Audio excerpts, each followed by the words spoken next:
আপনারা বেশ শুনেছেন যে বিপিএল এর চেয়ারম্যান ফাহিম ভাই কিছু কিছু তথ্য আপনাদেরকে দিয়েছে।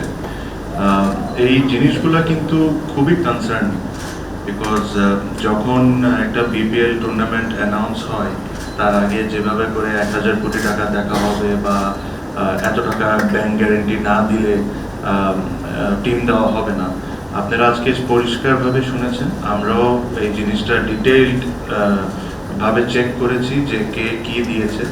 যেটা বললো একটা ফ্র্যাঞ্চাইজি বাদে, যে ফ্র্যাঞ্চাইজি বেশ রেপুটেটেড তারা বাদে বাকি যারা ফ্র্যাঞ্চাইজি ছিল এই জিনিসটা কেউই মেনটেন করেননি। এখন ব্যাংক গ্যারান্টি যখন আমরা বলি, একটা চেক যদি বিসিবিকে দেওয়া হয়, that is not considered as bank guarantee. Check is a check, bank guarantee is a bank guarantee. তো এই প্রসেসটা কিন্তু কোনোভাবেই কোনোটা টিম মেনটেন করেনি। এখন ফাহিম ভাই একটা কথা বলেছে যে বিসিবি প্লেয়ারদের পেমেন্টের রেসপন্সিবিলিটি নিবে না। এখানে আমরা যে জিনিসটা আমরা নিজেরাই একটা সিদ্ধান্ত নিয়েছি, আর এই জিনিসটা আমরা ইমপ্লিমেন্ট আমাদের মনে হয় যে সময় এসে গেছে করার জন্য, যেটা হলো এই যে প্রত্যেকটা বিপিএল এ বলেন বা কয়েকটা বিপিএল বাদে ফ্র্যাঞ্চাইজ সিলেকশন প্রসেস যেটা যারা দায়িত্বে থাকেন যখন যারা করেন, তারা যখন নিজেদের নিয়ম ভেঙে অন্য ফ্র্যাঞ্চাইজিদেরকে, ওটা কি বন্ধু বান্ধব না অন্য কিছু আমি এটা তো বলতে পারছি না, বাট তাদেরকে যখন ফ্র্যাঞ্চাইজ অ্যাভয়েড করে দেন তখন কিন্তু তারা নিজেরাই, বিসিবি নিজেরাই তাদের রুলস ভাঙছে। তারপরে যখন ওই ফ্র্যাঞ্চাইজ টাকা পয়সা দেয় না প্লেয়ারদেরকে, ন্যাচারালি বিসিবির কাছে তো ওই ব্যাংক গ্যারেন্টি নাই যে ব্যাংক গ্যারেন্টি ভাঙে টাকাটা দিয়ে দিবে। তখন কি হচ্ছে, একটা মানুষের ভুলের কারণে, মানুষটাকে বিসিবির একজন ডিরেক্টর হতে পারেন বা গভর্নিং কাউন্সিলের যাকে যে দায়িত্ব দেয় সেই, তার বা আরো অনেকে যারা ছিলেন সিদ্ধান্তর সাথে, তার একটা ভুল ডিসিশনের কারণে বিসিবিকে এন্ড অফ দ্য ডে বিসিবির পকেট থেকে টাকা দিতে হচ্ছে প্লেয়ারদেরকে। সো আমরা যে জিনিসটা সেট করতে চাই যে এখন থেকে আপনি মিস্টেকস করতে পারেন, আপনি একটা জিনিস বিল্ড করলেন, আপনি যে প্ল্যানটা করেছেন ওই প্ল্যান হিসাবে ওটা হয়নি, ওটা ওই রেজাল্টটা দেয়নি, that is a mistake, that is fine. But আপনি জেনে শুনে যে মিস্টেকগুলো আপনি করছেন, that is a crime in my opinion. এরা এখন থেকে যখন এরকম পেমেন্ট হবে না, তো ওরা যারা এই সিদ্ধান্ত নিয়েছিল এই টিমকে অ্যাভয়েড করার জন্য, তাদের ওই রেসপন্সিবিলিটি নিতে হবে। আর রেসপন্সিবিলিটি সহ যে আমরা ওটার জন্য যা করার দরকার আমরা তা করব। বিকজ আজকে আমি যদি একটা ফ্র্যাঞ্চাইজকে, যেখানে আমার নিয়ম আছে 10 কোটি টাকা ব্যাংক গ্যারান্টি দিতে হবে, আমি ওই জিনিসটা না মেনে তাকে 2 কোটি টাকা ব্যাংক গ্যারান্টির নিয়ে পুরো টিমটা ওকে দিয়ে দেওয়ার পর সে এন্ড অফ দ্য ডে প্লেয়ারদের পেমেন্ট করছে না, আমি যদি এই লিবার্টিটা পাই, আমি তো জানি যে এটা আমি করবো আর বিসিবি পে করবে, আমি লাভবান হতে পারি ব্যক্তিগতভাবে। এই সিস্টেমটা বন্ধ হইতে হবে। এই সিস্টেমটা আমরা এই সিস্টেমটা খুব স্ট্রিক্টলি বন্ধ করবো। আমাকে ধরতে হবে। আপনার যদি এরকম কোনো কিছু হয়, আমি যদি নিয়ম ভেঙে কোনো কিছু জায়গায় করি আর ওটার জন্য যদি প্লেয়ার্স আর বিসিবি সাফার করে, then I need to be accountable. এই জিনিসটা শুরু করতে হবে, নাহলে তো এটা তো ফ্রি মানি, আপনি আসবেন যাকে ইচ্ছা দিবেন, ও টাকা দেখ না দেখ বিসিবি তো পে করে দিচ্ছে। এই সিস্টেমটা আমাদের আনতে হবে। আর এটার সাথে যারা যারা জড়িত, খুব বেশি কষ্ট করা লাগবে না, আপনারা খবর নিলেই পাবেন যে কেন এই টিমগুলোকে টিম দেওয়া হলো যখন এই প্রসেসটা মেনটেন করা হয়নি। আর আমি এক্স্যাক্ট আমার নাম্বারে হয়তো একটু ভুল হইতে পারে, বাট আমি যতটুকু জানি এই লাস্ট বিপিএল এ বা বিসিবির মনে হয় 14 থেকে 16 কোটি টাকার মধ্যে লস হয়েছে। এরকমই কিছু টাকা, 14 থেকে 16 কোটি টাকা আমরা একটা টুর্নামেন্টে লস করছি। এটা majority of them was because of Chittagong franchise, যেটা বিসিবিকে নিতে হয়েছে। আমার কাছে খুবই হাস্যকর একটা জিনিস লাগে যে আপনি টাকা স্পেন্ড করেই যাচ্ছেন আর কি কারণে স্পেন্ড করছেন? আপনাদের নিজেদের ভুলের কারণে আপনি স্পেন্ড করছেন। আপনারা সব রুলসটা মেনটেন করে যদি টুর্নামেন্টটা করতেন, তারপরে যদি এটা ফেল করতো, তাহলে ঠিক আছে, একটা ব্যবস্থা করা যায়। বাট আপনারাই নিজেরাই বসে দায়িত্বে প্রত্যেকটা রুলস আপনারা ফেল করছেন। টিম দিচ্ছেন কারে? যাকে আপনাদেরই লোকজন নিষেধ করছে যে এদেরকে টিম দেওয়া যাবে না, আপনার তাদেরকেই দিচ্ছেন। তো যখনই আমরা বিপিএল এ বিভিন্ন বিষয়ে কথা বলি যে বিপিএল এর ক্রিকেট ক্লিন হচ্ছে না, এই বিষয়টা তো আপনি ধরে আনতে হবে যে ক্লিন তো উপর থেকেও হচ্ছিল না, কেন আপনারা এই টিমগুলোকে দিচ্ছেন যাদেরকে নিয়ে অবজেকশন আছে, এটার পিছনে কি রিজনস, কারা এটার সাথে জড়িত, এই জিনিসগুলা তুলে ধরা it is very very very high time. আমি একটা জিনিস বলেছি যে যদি আপনি ক্লিন করতে হয় উপর থেকে নিয়ে নিচে পর্যন্ত প্রত্যেকটা জায়গায় আপনার ধরতে হবে। আপনি একটা জায়গায় দেখবেন যেটা আপনি দেখছেন ওটা নিয়ে আপনি আলোচনা করবেন বা ওটা নিয়ে কথা বলবেন, ওটা বলাটা খুব সহজ। বাট যে জিনিসগুলো আপনারা দেখছেন না, যে জিনিসগুলো আজকে আমি আপনাদেরকে বলছি, এই জায়গাটাও ক্লিন করা খুব ইম্পর্টেন্ট। বিকজ ক্রিকেট কিন্তু ক্রিকেট বিসিবি সব দিক থেকে এই জায়গা থেকে ক্ষতিগ্রস্ত হচ্ছে। আপনি একটা টুর্নামেন্ট করছেন, বুঝলাম টুর্নামেন্টটা হবে, একটা টুর্নামেন্ট একটা সময় লাভ করতো, প্রফিট হইতো। আজকে ওই টুর্নামেন্টের 10 থেকে 15, 16, 14 হোয়াট এভার এক্সাক্ট অ্যামাউন্ট আমি বলতে পারছি না, বাট এরকমই কিছু একটা হবে 14-16 কোটি টাকার মধ্যে এটা লস করছে। বাট এইভাবে করে আর কয়দিন, এভাবে করে কয়দিন, we have much better things to do. আমি জানি না, সামনে যদি ইনশাল্লাহ আমরা যদি দায়িত্ব আসি, আমার যেটা ইচ্ছা আমি একদম পরিষ্কার বলবো, যদি আমরা প্রপার ফ্র্যাঞ্চাইজ না পাই, আমার কাছে মনে হয় না যে বিপিএলটা করা উচিত আমাদের। যদি আমরা প্রপারলি ফ্র্যাঞ্চাইজ যদি পাই, যে ফ্র্যাঞ্চাইজকে আমরা বিশ্বাস করতে পারবো, প্লেয়াররা বিশ্বাস করতে পারবে, নিট অ্যান্ড ক্লিন ক্রিকেট হবে, যেখানে প্লেয়াররা টাইমের মধ্যে টাকা পয়সা পাবে, অবশ্যই আমাদের এটা it's a fantastic product that we have. এটাতে মানুষের ক্রেজ আছে, মানুষ পছন্দ করে, আমরা অবশ্যই এটা করবো। বাট লাস্ট টাইমের মতো করার জন্যই করা, করতেই হবে বলে করাতে, এটার চেয়ে না করাই ভালো। সো when I said যে এভাবে না করাই ভালো, আমি এই জিনিসটাই মিন করেছি যে কোনো কারণ ছাড়া যে করতেই হবে দেখে জোড়াতালি দিয়ে টিমগুলা নিয়ে 10 কোটি টাকার জায়গায় 2 কোটি টাকা নিয়ে করে দেওয়ার চেয়ে না করাই ভালো।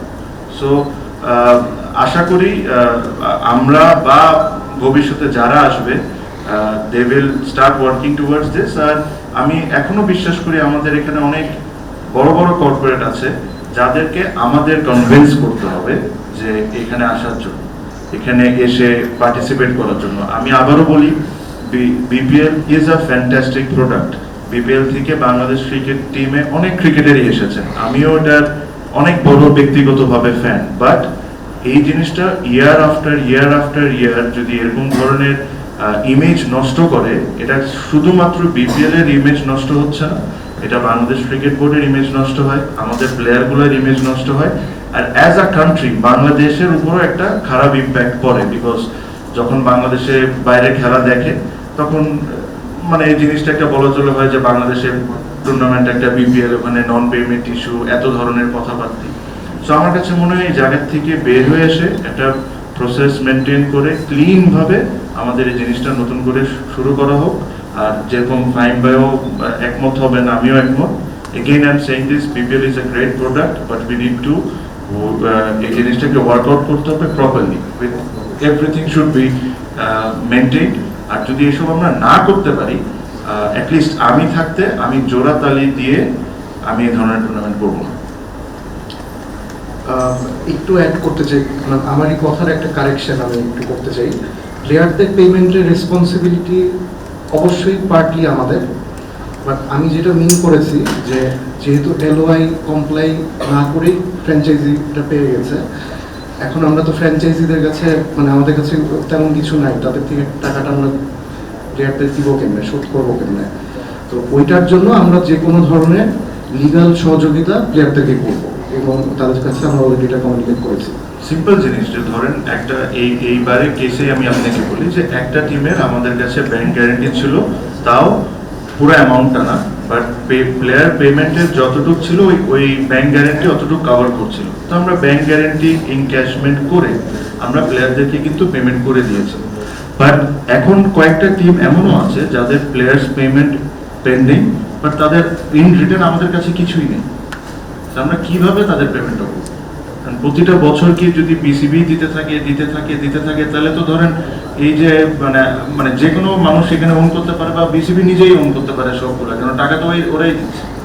সো এই জিনিসগুলো মেনটেন করা ইজ ভেরি ইম্পর্টেন্ট। আর যারা এই সিদ্ধান্তের সাথে জড়িত ছিল এই ফ্র্যাঞ্চাইজগুলো দেওয়ার কারণে, আপনারা আগের বছরে দেখেন রাজশাহীকে নিয়ে কি হয়েছে, এবছর দেখেন কয়েকটা টিমকে নিয়ে কি হচ্ছে, তাদের এখন অ্যাকাউন্টেবল হইতে হবে, তাদেরকে প্রশ্ন করতে হবে। তারা বোর্ডে থাকুক না থাকুক, ভবিষ্যতে আসুক না আসুক তাদের হইতে হবে। আমি এমন কোনো কাজ করে দিয়ে যাব যেটা আমি জেনে শুনে মিস্টেক করেছি, তারপরে আমি বোর্ডের ডিরেক্টর না থাকতে পারি, বাট আপনি আমাকে প্রশ্ন করতে হবে, আপনি আমাকে অ্যাকাউন্টেবল করতে হবে। তাছাড়া তো আপনি এই অর্গানাইজেশন তো এভাবে করে চলতে পারে না। So this is what we are going to do and we are very very strict on that, because আমার একটা ডিসিশন ভুল হইতে পারে, বাট আমি জেনে শুনে যে আমি জানি যে আমি বিপদে পড়বো, ওই ডিসিশন এটা আমার ভুল না, এটা আমার crime. So we have to make this right আর কি, এটাই এতটুকু। দেখেন, এটা আইনগতভাবে যাব কি যাব না এটা পরের বিষয়। সেকেন্ডলি, বিপিএল এর জন্য একটা আলাদা কমিটি করা আছে। সো এটা আমার জন্য বলাটা ফেয়ার হবে না যে বোর্ড প্রেসিডেন্ট, এটা যারা আমাদের এক্স বোর্ড প্রেসিডেন্ট ছিলেন তারা ডাইরেক্টলি কতটুকু ইনভলভ ছিলেন বা ছিলেন না। যেহেতু একটা আলাদা কমিটি, যদি ওখানে ওনারা থেকে থাকেন তাহলে এই অ্যাকাউন্টেবিলিটি তাদেরও নিতে হবে। যদি তাদের ওই সিজনসগুলো ভুল হয়ে থাকে অবশ্যই নিতে হবে, কারণ আপনি 10 কোটি টাকা ব্যাংক গ্যারান্টি চেয়েছেন, আপনি 2 কোটি টাকা নিয়েছেন বা আপনি চেক নিয়েছেন, এগুলো তো ভুল। আর এগুলোর কারণে তো আজকে বিপিএল সাফার হচ্ছে বা BCB has to pay back. So এই জিনিসগুলোর অ্যাকাউন্টেবিলিটি নেওয়া তো অবশ্যই দরকার, তাদেরকেও অবশ্যই প্রশ্ন করা উচিত। প্লাস আমাদের তরফ থেকে আমি যেটা বললাম যে এটা নিয়ে আমরা একমত যে এখন সবার দায়িত্ব সবাইকে নিতে হবে, কারণ দায়িত্বের মধ্যে অনেক কিছু পরে ভবিষ্যতে আমরা কি ডিসিশন নিব ইনশাআল্লাহ উইথ ডিউ টাইম আপনারা জানতে পারবেন।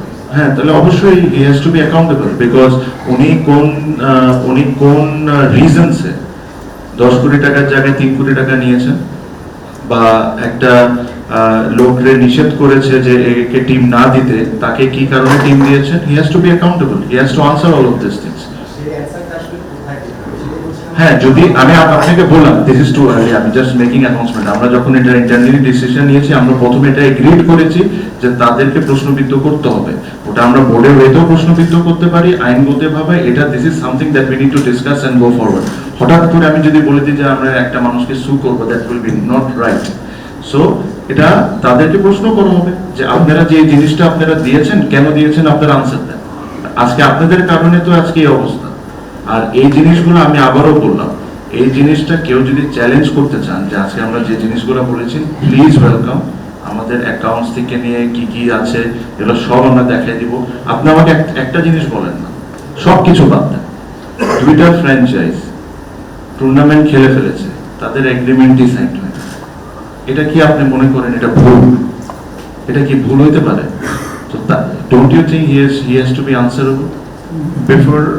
Before Fahim bhai answer your question, আমি এই জিনিসটা আবারও বলে দিই, আমি এখানে কিন্তু বসে কোনো ব্যক্তিগত অ্যাটাক করতে চাই না। আমি ফিগার অ্যান্ড ফ্যাক্টস সব কিছু নিয়ে কথাটা বলছি। আমি বলেছি, আবারও বলি, কেউ যদি ভুল করে থাকে, জেনে শুনে নিজের নিয়ম নিজে ভেঙে থাকে, তার অ্যাকাউন্টেবল হইতে হবে। এখন ওটা সে যেই হোক, ভবিষ্যতে যদি আমি করে থাকি বা আমি ভবিষ্যতে যদি না আসি, এখন যদি এমন কোনো ডিসিশন নিয়ে যাই যারা রুলস এন্ড রেগুলেশন ফলো করে করা হয়নি, আর যেখানে মনে হচ্ছে যে পার্সোনাল ইন্টারেস্ট থাকতে পারে, তাহলে I should be also accountable. সেই জিনিসটা একটু ক্লিয়ার থাকেন। ফাইন ভাই, আপনি we were talking about same I think I believe in this product. I think BPL is a fantastic tournament, but there are things needs to be corrected. I think selection of the franchise is extremely important. All the controversies and everything, it's happening because probably we have not maintained the process of selecting the franchise properly. So this is one of the main reason I was speaking in my own language and explaining then that the process was not maintained for selecting the franchise, and we need to be extremely careful. And also, I also mentioned that it is not right that if even in the board, if I am also making a decision and if I am also not following the process and my own rule, then I need to be accountable. It's not like that I will make mistakes and I will do everything possible, and then PCB pays for everything. We need to come out of that culture, and I think individuals who are making those calls and decisions has to be accountable, and with them what will we do, whether we ask questions or we go any other way, that will be discussed in our board meeting and we'll go that way. So this is a high time that people start taking accountability of the decision making what they are doing. If if they are doing something good, they are not shy to talk to media that I have done this and that. If you are doing something wrong, they also need to be accountable. তো একটা সিস্টেমের মধ্যে আনতে হবে জিনিসটাকে। এটা আসলে financially ফ্র্যাঞ্চাইজিদের জন্য plus even for the players এটা একটা সিস্টেমের মধ্যে আনতে হবে, সো দ্যাট ইন রিটার্ন যে প্রত্যেকটা ফ্র্যাঞ্চাইজি, আমি এটা নিয়ে বিভিন্ন টাইমে বিভিন্ন সময় বলেছি যে ফ্র্যাঞ্চাইজিরা প্রবলি 15, 16, 18 কোটি 20 কোটি টাকা পর্যন্ত একটা সময় খরচ করে, ইন রিটার্ন তারা কি পাচ্ছে? Probably 90% is loss for them. একটা ফ্র্যাঞ্চাইজি তো 1 বছর 2 বছর for the love of the game এই জিনিসটা কন্টিনিউ করতে পারতে হবে। ইভেনচুয়ালি আপনি যখন একটা বড় কর্পোরেট আসবে, ওরা কিন্তু ব্যালেন্স শিটই দেখবে। So we need two set and decide যে আসলে এটা কিভাবে কি ফরম্যাটে আনলে প্রবলি হইতে পারে 2 বছর 3 বছর লস, 4 বছর লস, বাট একটা সময় যায় এটা তো একটা প্রফিটেবল হইতে হবে। অ্যান্ড ওটার জন্য যেটা সবচেয়ে বড় থাম রুল, ওটা আনফর্চুনেটলি আমরা কোনো সময় করতে পারি নাই, is the demand and supply game.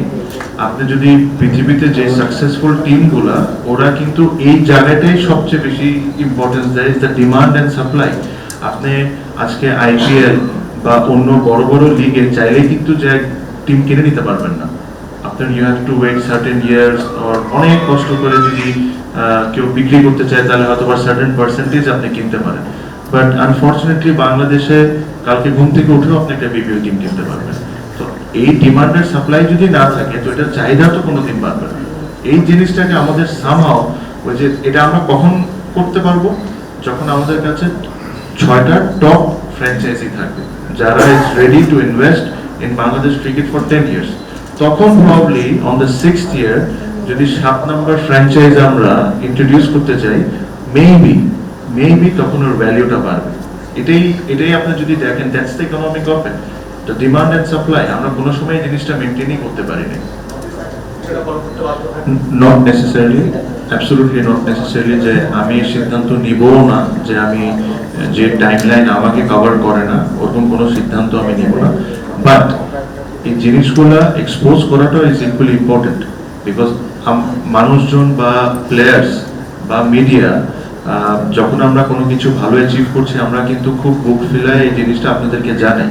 আর যখন কি কারণে বিপিএল গুলো সাফার করছে, এটাও তো জানার রাইট সবাই রাখে। এটা লুকাচুরি করার তো গেম না। আমার কাছে মনে হয় বিআর অর্গানাইজেশন, আর এই অর্গানাইজেশনকে বাংলাদেশের প্রত্যেকটা মানুষ ওন করে। সো এখানে যদি কোনো কিছু রাইট না হয়ে থাকে, এই জিনিসটাকে এক্সপোজ করাটা ইজ এক্সট্রিমলি ইম্পর্টেন্ট। যখন এই এক্সপোজটা করছি, এক্সপোজটা কি খালি আপনাদেরকে জানানোর জন্য করছি? অবশ্যই না।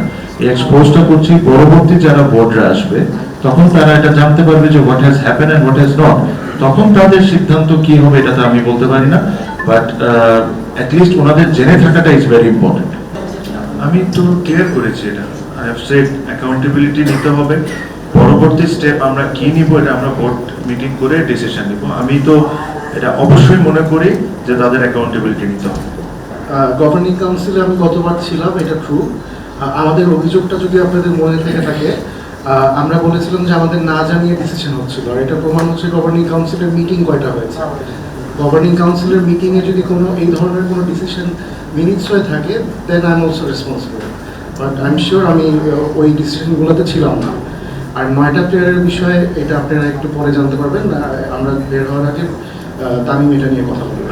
আর কোনো কোয়েশ্চেন নিব না, জাস্ট একটা কথা বলে দিয়ে যাই, এটা মনে রাখেন। আপনার আমি শিওর আমরা এখান থেকে বের হওয়ার পর আপনারা একটা প্রেস রিলিজ পাবেন রিগার্ডিং সবার যে কোয়েশ্চেনটা আছে।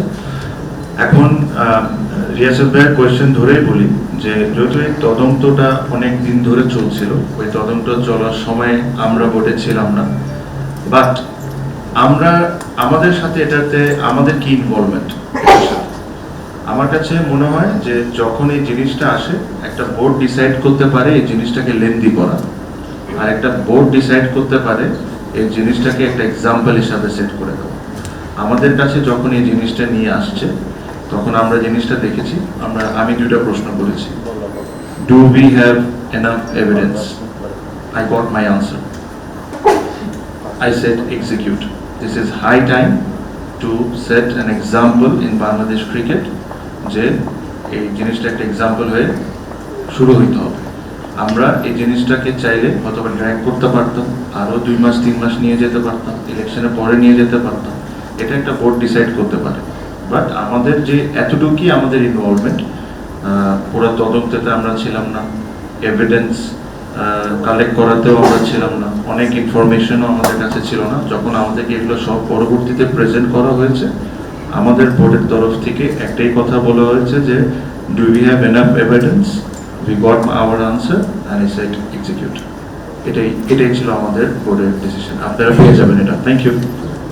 আচ্ছা, আরেকটা জিনিস হলো যে এখানে 5টি ইন্ডিভিজুয়ালের ব্যাপারে আপনারা সিদ্ধান্ত জানতে পারবেন কিছুক্ষণের মধ্যে।